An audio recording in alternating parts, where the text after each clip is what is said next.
The Wildcat fighter shuddered as cannon rounds tore through its tail section. Lieutenant Commander Jimmy Thatch watched his wingman's aircraft disintegrate under zero fire. The Japanese fighter pulling up effortlessly for another pass. It was May 1942, and American pilots were dying in dogfights they couldn't win. Dutch had known this moment was coming for months. Ever since that September 1941 intelligence report had landed on his desk, he'd understood that American fighters were obsolete before the war even started.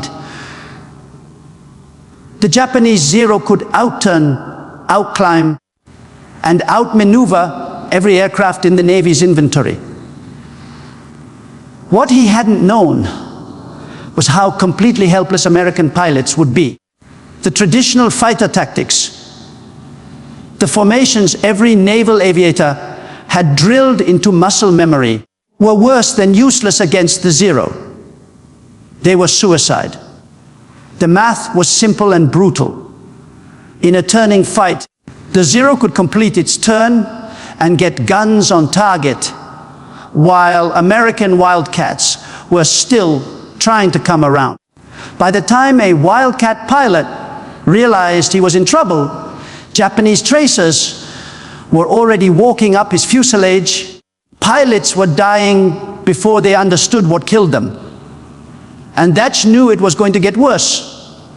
September 22nd, 1941. The intelligence bulletin arrived at Naval Air Station San Diego, marked eyes only. Thatch, commanding Fighting Squadron 3, read it twice to make sure he understood correctly. Then he sat down heavily at his desk.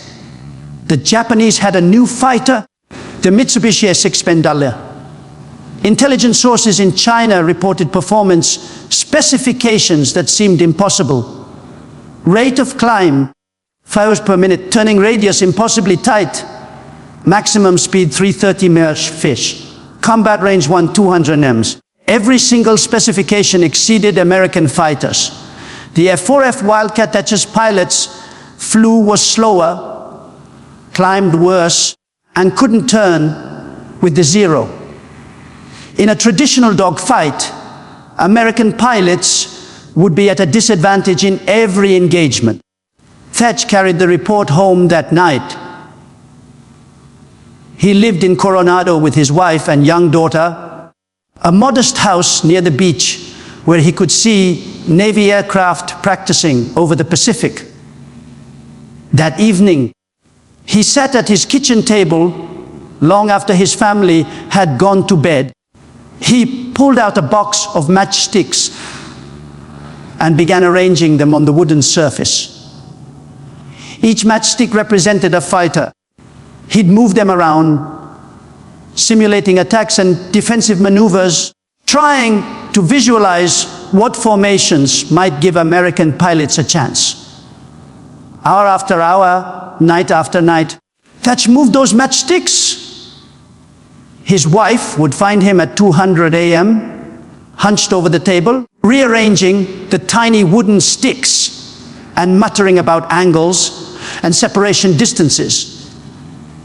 He filled notebooks with diagrams, each one a potential formation that might counter the Zero superiority.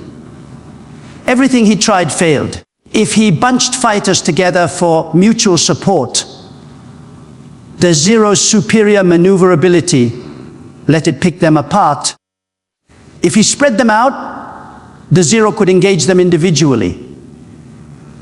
Traditional defensive circles, the Lubery maneuver that had worked in World War II, were death traps against an aircraft that could turn inside the circle.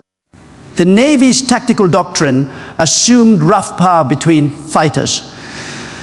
When one aircraft was significantly superior, every standard tactic collapsed.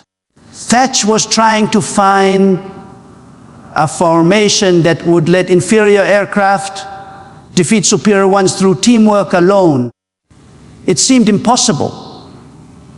But Thatch kept moving those matchsticks because he knew what would happen if he didn't find an answer. His pilots, his friends, the young men under his command would die in aircraft that couldn't compete. And then sometime in October 1941, 2 months before Pearl Harbor, the pattern clicked. He positioned 2 matchsticks side by side, separated by a specific distance. When he simulated an attack from behind, the defensive maneuver suddenly worked. Before we continue, I'd love to know where you're watching from and what you know about the Thatch Weave. Drop a comment below and let me know if you'd heard this story before. And if you appreciate this level of historical detail, I hope you'll subscribe to the channel. These stories take serious research to get the details right, and knowing you're out there makes it all worthwhile. The formation Thatch developed was elegantly simple in concept, but required perfect execution. He called it the beam defense position, though it would later be renamed the Thatcher by fellow pilot James Flatley. Here's how it worked. 2 fighters flew side by side, separated by a distance equal to the Wildcat's turning radius, roughly 1/500 feft. When a Zero attacked one fighter, that pilot would turn toward his wingman. The wingman would simultaneously turn toward his partner. The 2 Wildcats would cross paths, weaving back and forth like scissors. Any Zero following one Wildcat would find itself flying toward the second Wildcat head-on. The pursuing Zero pilot faced a terrible choice. Continue the attack and face head-on gunfire, or break off and lose the target. If the Zero turned to attack the second Wildcat, the maneuver repeated. The Wildcats would cross again and again, keeping the Zero constantly defensive instead of offensive. The formation turned the Zero's superior turning ability into a liability. But Thatch needed to test it. In early 1942, with Pearl Harbor still smoldering and war declared, he called on the best pilot in his squadron for a simulated combat test, Ensign Edward Butch O'Hare, who would later become America's first ace of the war and earned the Medal of Honor. Thatch took 3 other Wildcats up to play defense, positioning them according to his new formation. O'Hare led 4 Wildcats as attackers, told to press their attacks as aggressively as possible. O'Hare was a gifted pilot with exceptional gunnery skills. If anyone could break the formation, it would be him. They climbed to 15 Zeros and aft over San Diego and began the exercise. O'Hare led his section in for the first attack, setting up on the tail of one of Thatcher's fighters. The targeted pilot turned toward his wingman. The formation crossed. O'Hare found himself staring at another Wildcat, pointed directly at him. He broke off, circled, and tried again from a different angle. Same result. He attempted a high side attack. The Weave countered it. He tried coming in fast from below.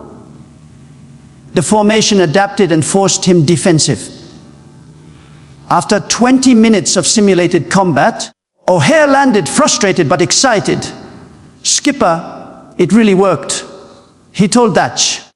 "I couldn't make any attack without seeing the nose of one of your airplanes pointed at me."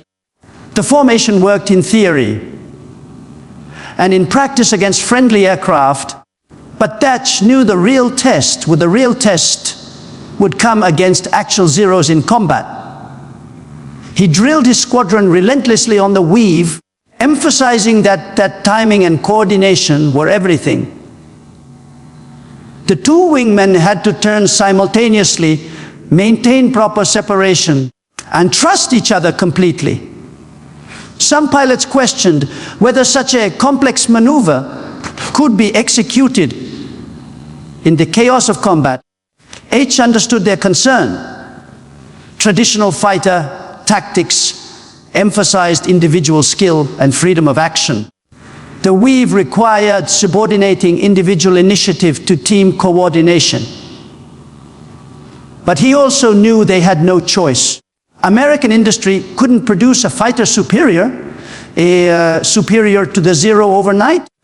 The F-SIF-F Hellcat and F-4U Corsair were still in development and wouldn't reach fleet squadrons for another year.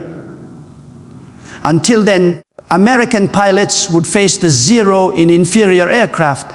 The Weave was their only chance.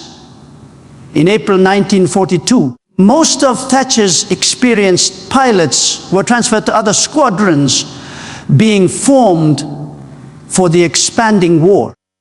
He had to rebuild VF-3 almost from scratch with new pilots fresh from training. He taught them the Weave immediately, drilling the formation until they could execute it by instinct. June 4th, 1942, the Battle of Midway. Thatch led 6 Wildcats as escort for Torpedo Squadron 3. 12 Douglas Devastator torpedo bombers attacking the Japanese carrier fleet. The slow, obsolete torpedo bombers needed fighter protection desperately. They found the Japanese carriers northeast of Midway Island, and immediately Zeros swarmed down on them like hornets. Thatch watched in horror as Zeros shredded the torpedo bombers. The Devastators had no chance. Within minutes, 10 of the 12 were shot down. Batch's 6 fighters tried to protect them, but were hopelessly outnumbered. 15 to 20 Zeros against 6 Wildcats. One of Thatcher's fighters went down almost immediately. Now he had 5 aircraft against overwhelming numbers. He called to his wingman, Ensign Robert Ramdib, and positioned the fighters for the Weave. Lieutenant Brainerd McCumber, Thatcher's other wingman, stayed glued to his wing. The Zeros came in fast, picking their targets. Then, something impossible happened. The Weave worked exactly as Thatch had designed it at his kitchen table a year earlier. A Zero locked onto Dib's tail. Dib called for help and turned toward Thatch. Thatch turned into him. The 2 Wildcats crossed paths. Thatch dove under Dib's fighter and fired a sustained burst into the Zer's belly as it flashed past. The Japanese fighter engine ignited, shedding parts as it rolled away, trailing smoke. The Zeros pressed their attacks, but every time one got into firing position, the Weave forced it defensive. Thatch and Dib crossed back and forth, their paths weaving through the sky. McCumber followed Thatch precisely, maintaining the formation geometry. A Zero made a head-on pass at Thatch. He held his fire discipline, waiting until the last moment, then fired. The Zero's cowling disintegrated and flames erupted from the engine. The Japanese pilot pulled up hard, but the fighter was finished. Another Zero tried to follow Dib through a turn. Thatch was already in position, crossing behind his wingman. He fired into the Zero's cockpit area. The canopy shattered, and the aircraft snap rolled out of control. In less than 10 minutes of combat, Thatch shot down 3 Zeros. Dib got 1. The other Wildcats in the formation survived, despite being outnumbered 4 to 1. The tactic Thatch had developed with matchsticks on his kitchen table had worked in the deadliest combat of the Pacific War. After the battle, Thatcher's report on the Weave's effectiveness spread through the Navy with remarkable speed. Pilots who'd been terrified of facing Zeros suddenly had a tactic that gave them a fighting chance. The The formation didn't make the Wildcat superior to the Zero, but it neutralized the Zero's advantages through teamwork. The Weave had one other critical advantage. It required no radio communication. Pilots could execute it through visual signals alone. When your wingman turned toward you, you turned toward him. Simple. In the chaos of combat, with radios often jammed or damaged, this silent coordination proved invaluable. James Flatley, commanding officer of VF-42, tested the Weave after hearing Thatcher's account. He called it the Thatcher in recognition of its inventor, and the name stuck.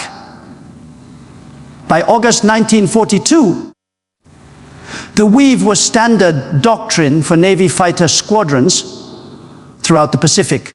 Marine pilots flying Wildcats from Henderson Field on Guadalcanal adopted it immediately. They faced daily attacks by Zero fighters flying from Rabaul, often outnumbered 3 or 4 to 1. The Weave let them survive and occasionally even the score. The Japanese reaction was confusion and frustration. Saburo Sakai, one of Japan's highest scoring aces, encountered the Thatch Weave over Guadalcanal and wrote about it after the war. For the first time, Sakai wrote, Lieutenant Commander Tadashi Nakajima encountered what was to become a famous double-team maneuver. 2 Wildcats jumped on the commander's plane. He had no trouble getting on the tail of an enemy fighter, but never had a chance to fire before the Grumman's teammate roared at him from the side. Nakajima, an experienced and skilled pilot, was forced to break off his attack and dive for safety. Nakajima was raging when he got back to Rabaul. Sakai recalled he had been forced to dive and run for safety. The psychological impact on Japanese pilots was significant. They'd grown accustomed to dominating American fighters in turning combat. Now they faced a tactic that turned their advantage into a trap. Zero pilots had to approach American formations more cautiously, reducing their aggression. The Weave worked because it changed the geometry of combat. In a one-on-one dogfight, the Zero's superior turning ability gave Japanese pilots the advantage. But the Weave made every engagement too known, and geometry favored the Americans when they worked together. By late 1942, the Weave had become so standard that new pilots learned it during training before reaching combat squadrons. It saved hundreds, possibly thousands of American lives during the crucial period before superior fighters like the F-6F Hellcat and F-4U Corsair entered service.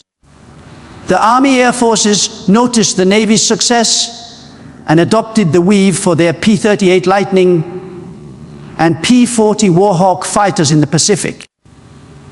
Pilots found that the formation worked with any aircraft, not just Wildcats. The principle of mutual support and coordinated defensive turns translated across different fighters. Even after superior American fighters entered service in 1943, the Weave remained a core tactic. F-6F Hellcat pilots used it when outnumbered. F-4U Corsair squadrons incorporated it into their doctrine. The tactic's effectiveness didn't depend on having the best aircraft. It depended on coordination and discipline. The Weave saw service in every theater of World War II. In Europe, it was used against German fighters. In the Pacific, it countered not just Zeros, but every Japanese fighter type. P-51 Mustang pilots escorting bombers over Germany used modified versions of the Weave for mutual protection. After the war, the Thatch Wave became foundational doctrine for fighter aviation worldwide. Air forces studied it as an example of how tactical innovation could overcome equipment disadvantages. John Thatch himself rose to the rank of admiral and continued developing tactics throughout his career. The weave was still being taught and used during the Vietnam War. More than 20 years after Thatch first arranged those matchsticks on his kitchen table, F-4 Phantom pilots used it against North Vietnamese MiG fighters. The basic principle remained sound. Two fighters working together were more than twice as effective as two fighters working alone. Thatch retired from the Navy in 1967 as a full admiral. He'd served for 40 years pioneering not just the weave but numerous other tactical innovations. In 1958, he appeared on the cover of Time magazine for his contributions to anti-submarine warfare during the Cold War. An annual award for the Navy's top anti-submarine squadron still bears his name.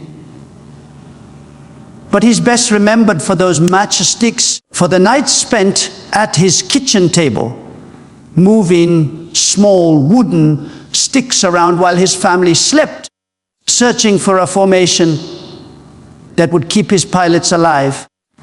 The weave was born from desperation, developed through methodical analysis, and proven in the deadliest combat of the Pacific War. The tactic demonstrated something that military forces sometimes forget. Equipment superiority matters, but tactics and training matter more. The Zero was objectively superior to the Wildcat in almost every measurable way. Yet, American pilots using the weave fought Zeros to a standstill and often won. Thatch understood that you don't need the best equipment to win. You need the best tactics for the equipment you have. When faced with an impossible problem, he didn't demand better aircraft or complain about the Zero's advantages. He sat down with matchsticks and figured out how to win. Anyway, the legacy of the Thatch extends beyond its tactical effectiveness. It represents the principle that innovation can come from anywhere, even a kitchen table in Coronado, California, that systematic analysis and creative thinking can solve problems that seem insurmountable, and it demonstrates the power of preparation. Thatch developed the weave months before Pearl Harbor, before America entered the war, based on intelligence reports about an enemy aircraft most Americans had never heard of. When the war came, his pilots were ready with a tactic that saved their lives. Today, fighter pilots worldwide still study the Thatch Weave in tactical training. Modern aircraft with radar, missiles, and computers fight very differently than Wildcats and Zeros. But the underlying principle remains valid. Coordinated teamwork defeats individual superiority. The F-22 Raptor and F-35 Lightning II, the most advanced fighters in the world, still use formations derived from Thatch's innovation. Pilots practice mutual support maneuvers that trace their lineage directly back to those matchsticks moving across a kitchen table in 1941. John Thatch died on April 15, 1981, 4 days before his 76th birthday. He was buried at Fort Rosecrans National Cemetery in San Diego, overlooking the Pacific, where his pilots had fought. A frigate, the USS Thatch, was commissioned in his honor in 1984. But perhaps his greatest monument is the tactic itself, still being taught to fighter pilots 80 years after he invented it. The Thatcher proved that superior thinking beats superior equipment, that teamwork defeats individual skill, and that the right tactic at the right time can change the course of war. all because one naval officer refused to accept that his pilots were doomed. Instead of despairing over the Zero's superiority, he bought a box of matchsticks and went to work. He moved those wooden sticks around his kitchen table until he found the pattern that would save thousands of lives. The next time you face an impossible problem, remember John Thatch and his matchsticks. The answer might not be better resources or superior equipment. Sometimes the answer is already on the table in front of you. You just need to arrange it correctly. Here's what I want to know from you. If you'd been in Thatch's position in 1941, knowing your pilots were about to face a superior enemy fighter, would you have spent those nights at the kitchen table looking for a solution? Or would you have accepted that some problems can't be solved? Drop your answer in the comments, because that choice between accepting defeat and searching for a better way is one we all face at some point.